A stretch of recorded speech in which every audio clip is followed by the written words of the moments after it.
Sony's incredible Xperia 1 Mark II remains one of my favourite flagship smartphones of 2020 so far, offering the kind of impressive camera smarts and incredible media chops that have most other flagship phones wetting their pants with wonder. But you know what looks even better? That would be this wee chappy here, the Xperia 5 Mark II, which is a more compact version of the Xperia 1 Mark II, with pretty much all the same great features packed in there, but £400 shaved off the asking price. Yes, please. Now, we'll of course be bringing you a full review of the Xperia 5 Mark II, but for now let's whip it out the box, take you on a full-on tour of the hardware and the software so you know exactly what to expect. And for more on the latest greatest tech, please do subscribe and ding that notifications bell. Cheers! So once again, very subtle packaging from Sony, very straightforward and simple, not giving away the excitement and the wonders that lie within. And what you get in here is obviously the phone itself, a highly thrilling bit of literature, charging adapter with amusing pop-up action, and whoopity-doo, a Type-C USB cable. And that is your lot. Highly thrilling stuff. But now of course the bit that actually counts, the Sony Xperia 5 Mark II. The initial impressions definitely very strong indeed. Once again, Sony has crafted something that feels absolutely fantastic in the hand. You've got basically the same dimensions as last year's Xperia 5, except the Mark II is a mite skinnier at just 8mm. Still feels like a premium slab through and through. Sony reckons it's 163 grams. Actually feels a bit heftier than that when you actually clutch it, but not to a sinister degree or anything like that. And as you can see there, you've got more rounded corners now as well, and that definitely seems to help when you're clutching it so you don't get those sharp edges digging in. Any masochists among you might be a little bit disappointed at that, but certainly feels good to me. And you can grab the Xperia 5 Mark II in either black, which is this model, or blue here in the UK. But blue is online only, so you will have to order it from Sony Mobile if you fancy a bit of that. And if you're a bit of a butterfingers, well, the Xperia 5 Mark II is basically made for you. This is the Jason Statham of smartphones. You've got Gorilla Glass 6 plated front and back as well, so hopefully it won't scratch up a storm or shatter like a mother if you drop it on the floor. You've also got full IP68 water and dust resistance as well, so you can happily kick back in a nice hot bubbly bath and check out a bit of Cobra Kai on Netflix. Great show. Oh, it, yeah, you might just want to look at some pretty cupcakes on Sugar Rush. Whatever you are into, job done. Now, a couple of the design elements of the Xperia 5 Mark II do have me slightly troubled though. For one, of course, you've got that shiny reflective finish, which means that it will pick up greasy prints like nobody's business, although touch wood, the Xperia 1 Mark II did a pretty decent job of hiding that thanks to the black finish. Slightly more troublesome is the fact that it is very busy along this right edge now, because you've now got a Google Assistant button added right down here at the bottom next to the dedicated camera shutter button. And I'm not a fan of these dedicated Google Assistant buttons at the best of times, but I reckon I'm going to be knocking that non-stop. But hopefully we'll be able to configure that when we actually get the phone all booted up. So let's just see if we've got some gas in the tank. And at least when it comes to sticking your SIM card and your microSD memory card inside any Sony phone, it's nice and easy. It's a nice pull-out drawer, so you don't even need a porky pin device. And as you can see there, it is a dual SIM blower as well, although unfortunately if you do want to bung in a microSD memory card, that will take up that second SIM slot. So you'll have to decide, do you want dual SIM or do you want expandable memory? But you do get 128 gigs of storage on board here, so hopefully that'll do you. Alright, so our Sony Xperia 5 Mark II is all set up and ready for action. And as usual with all Sony Xperia smartphones, you get a fairly stockish version of Android 10. Hopefully we'll get upgraded to Android 11 imminently.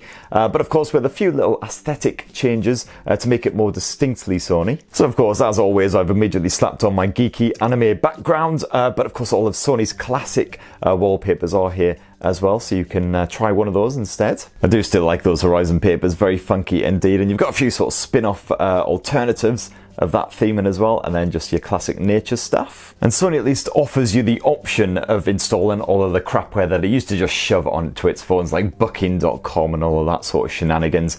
So thankfully I just said, nope, none of that thanks. But there's a couple of bits that people might be interested in. For instance, if you buy a Sony Xperia phone, you get 3 free months of Tidal, so you can check that out. And of course the PlayStation app, which is well worth diving into if you've got a PS4. This is like a hub for all of your PlayStation goodness, including spying on your PlayStation buddies and a good bit of remote play action as well, which is of course fully supported on Xperia 5 Mark II, so you can stream your PlayStation gaming session to your smartphone and play in bed, on the bogs, wherever you fancy. And then of course there's that dedicated Google Assistant button, just a quick push of that, and as you can see, up she pops. And to be fair to that button, it is fairly flush actually with the surface of the phone, so it's probably unlikely that you're going to accidentally press it in that often, although it is again completely pointless because you can simply swipe up from one of the bottom corners to do exactly the same thing, call up the Google Assistant. You've got full voice support for it, so you know it's fairly unnecessary. And I'm having a good flick through the settings, but I can't find any way of disabling or reconfiguring that Google Assistant button either, which is quite annoying. But anywho, you've got all those classic Sony features packed on the Xperia 5 Mark II as well, including good old side sensor, which as you can see just calls up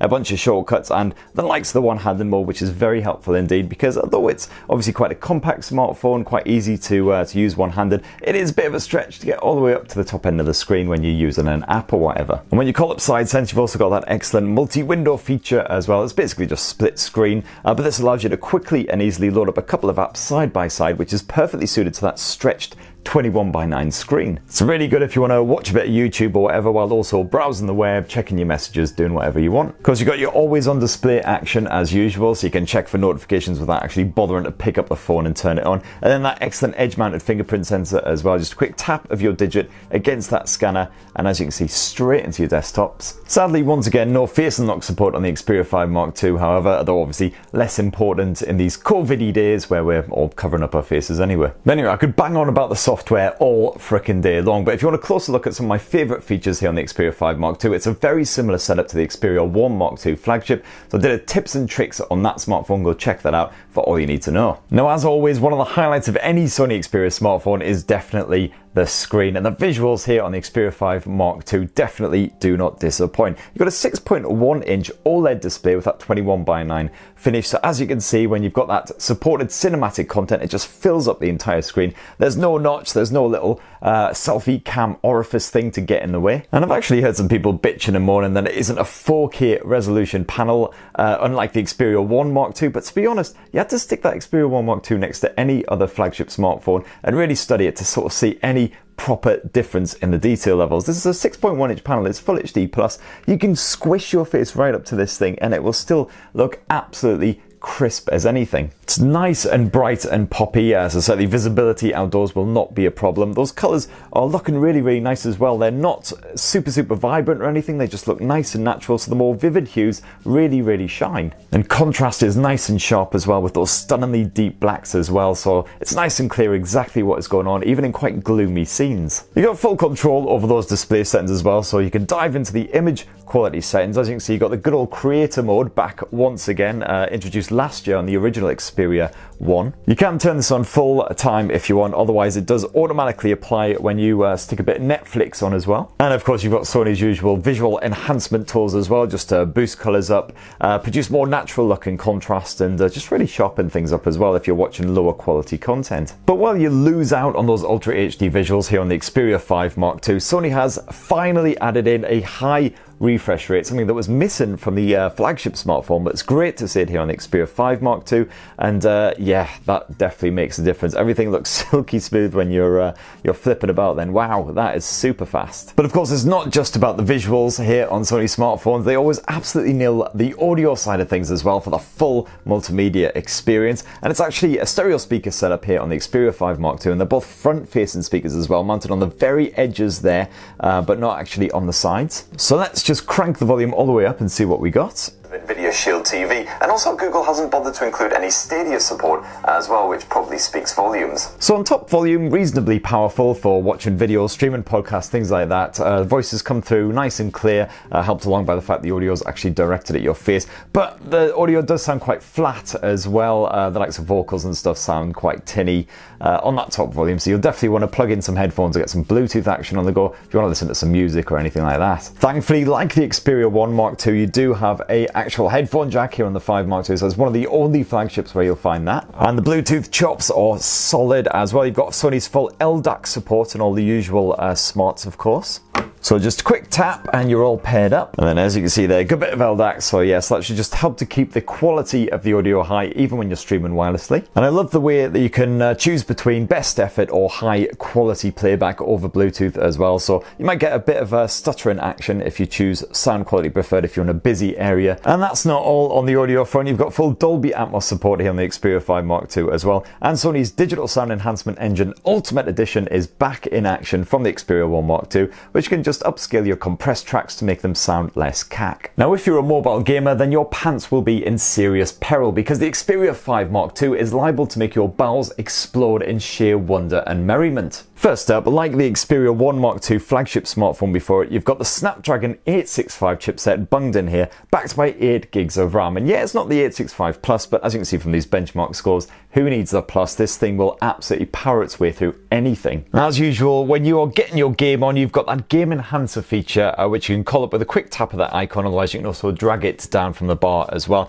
And this adds in all kinds of great little features. So as you can see, you can boost the performance if needed. To be fair, not really necessary with that 865. The HS power control feature is fantastic though. That's great news if you want to keep the Xperia 5 Mark II plugged in and charging while you're gaming, and make sure the battery doesn't also try and charge up at the same time, so the phone doesn't overheat and it doesn't potentially balk your battery. I'm also a big fan of the focus settings as well, because that allows you to just hide notifications and calls and things like that away from a site, so you're not getting disturbed while you're busy trying to blow someone's friggin' head off. And I definitely recommend disabling the likes of side sense and that camera key as well, just in case you accidentally activate them in the heat of battle. But enough chatter anyway, let's get some Call of Duty action on the go. And of course, we've got the graphics quality set to very high, frame rate to max. Gonna add in a nice bit of depth of field and a couple of other effects as well. And if you do love cap and fills in Call of Duty, well, the Xperia 5 Mark II is the only phone that will be able to run it at 120 frames per second. For now, at least. It might come to other smartphones in the future,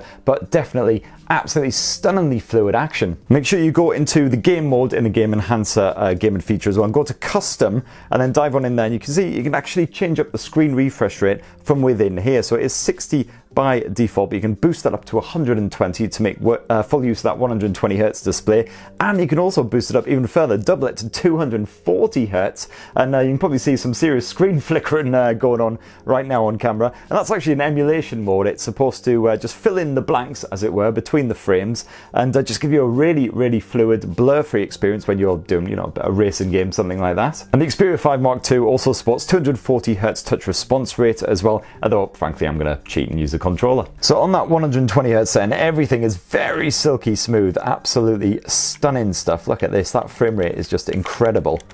Oh god. No, back into cover, back into cover. Oh yeah, 3 in a row. Come on, this phone has to be good. Get the tags. So yeah, absolutely beautiful stuff. And of course you get that lovely wide view with the Xperia 5 Mark II as well, which is definitely a bonus. Now I'm going to try bumping it up to the maximum 240 Hz rate. I'm not expecting to notice much of a difference at all, to be honest, because A, my eyes are old and knackered anyway. So I can just about tell the difference between 90 and 120 Hz, and even then it's a bit of a struggle, to be perfectly frank. But I think it'll be a lot more obvious in like racing games and things like that. Anyway, where are all the bad guys? Seriously, a red team just hiding or something? Oh, reloading, cover me!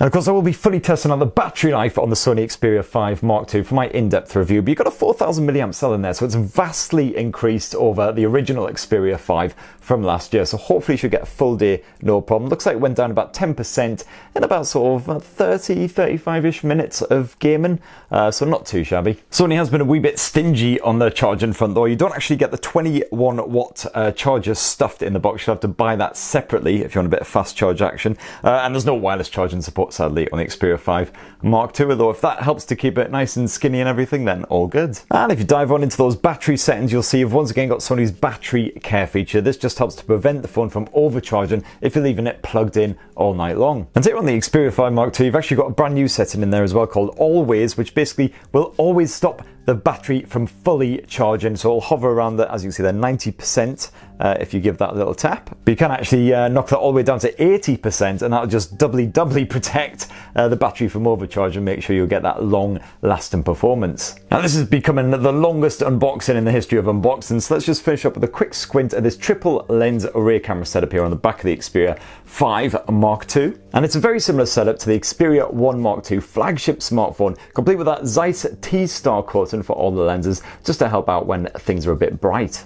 Please do give a warm welcome to Creepy Carol, our photo subject of choice. And as you can see, you can quickly skip between the three 12 megapixel lenses like so. So you got your 70mm telephoto option, you got your 24mm primary lens, and then your 16mm ultra wide angle. Now, like the Xperia 1 Mark II, the Xperia 5 Mark II is boasting some super fast focus action, including a good bit of eye autofocus for humans and for animals as well, like dogs and cats. So you can make sure they stay nice and sharp. You're once again capable of 20 frames per second burst shooting as well, using that autofocus and with full auto exposure too. You don't have a huge number of camera bonus modes packed into the Xperia 5 Mark II, just like standard Xperia phones. Sony likes to keep it as simple as possible, which is definitely commendable. You do have a portrait mode though, however, which you can just activate with a quick tap there. That'll just blur out the background with a bokeh style effect, which you can tweak to make it stronger or weaker. You can flick to the auto video mode with a quick swipe like so, nice and straightforward. As you can see, you've got full HDR smarts, which you can get on the go if you've got a high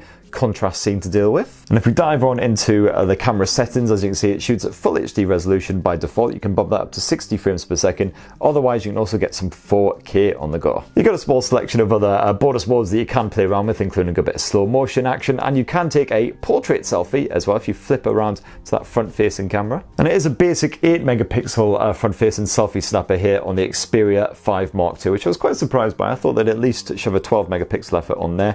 I'm looking really soft with this portrait smarts on the go. I think I've probably got some crazy beauty mode.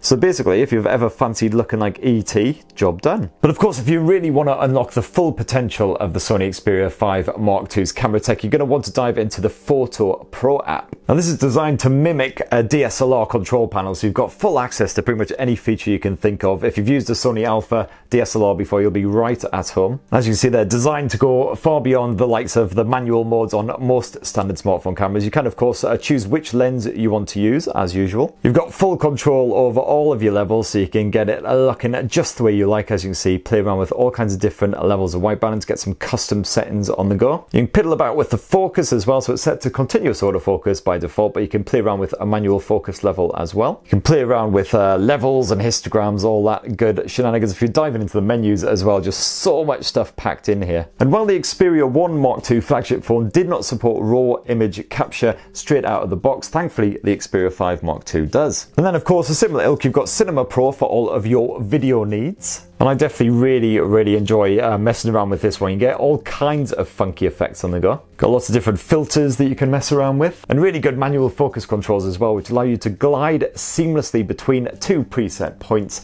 just with a tap of a button. And of course, I will be covering Cinema Pro and Photo Pro in my Xperia 5 Mark II camera review, which hopefully should be coming very shortly. So that in a nutshell is the Xperia 5 Mark II. As I say, full review coming soon for my final in-depth verdict on the performance, the battery life, everything else you need to know. But so far, shaping up to be, again, one of the better smartphones of 2020, certainly one of the more intriguing ones with some very exclusive, very unique features. But what do you guys think? It'd be great to hear from you down in the comments below. Please do poke, subscribe and ding that notifications bell if you haven't already, and have yourselves a lovely rest of the weekend. Cheers everyone, love you!